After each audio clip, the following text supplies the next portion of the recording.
Pyktis tai yra, kada, pavyzdžiui, tave suerzina labai ir tu ant jo labai pyksti. Pyktis, kai tu supyksti ant kažko, kas tau nepatinka. Pavyzdžiui, jeigu nori kažką mušti, tu gali paspausti kumščius ir skaičiuoti iki 10. Galima įkvėpti ir iškvėpti. Aišku, kad vaikai, nes pas vaikus yra daugiau situacijų. Vaikai. Dažniausiai, kai aš supykstu, aš atrodau visa raudona.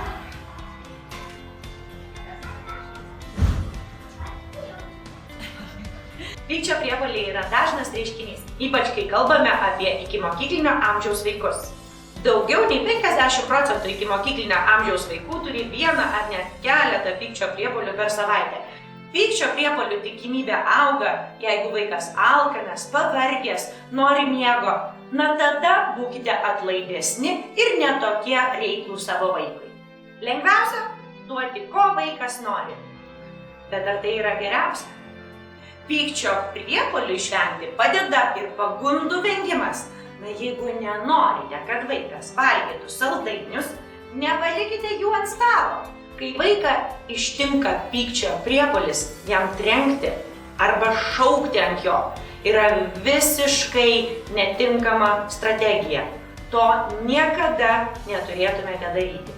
Pirma, susitvarkykite su savo emocijomis.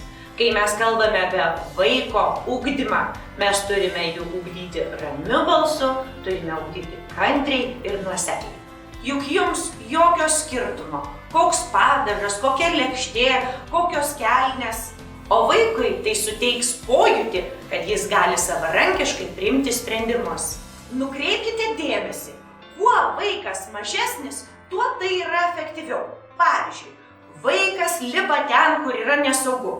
Tai vietoj to, kad stovėtumėte šalia ir karksėtumėte, nesaugu, nelipk, juk pasakiau, nelipk.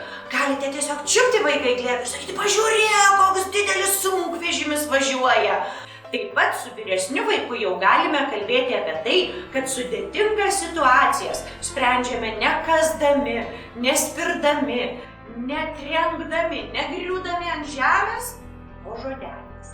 Jeigu pykčio priepuolių vis dar daug ir jie yra tikrai dažni ir po 4 gimtadienio, verta būtų pasikonsultuoti su specialistu.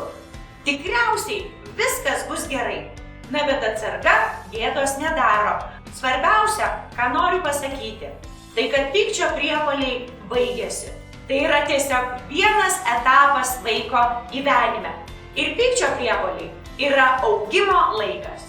Ir mums, ir vaikui.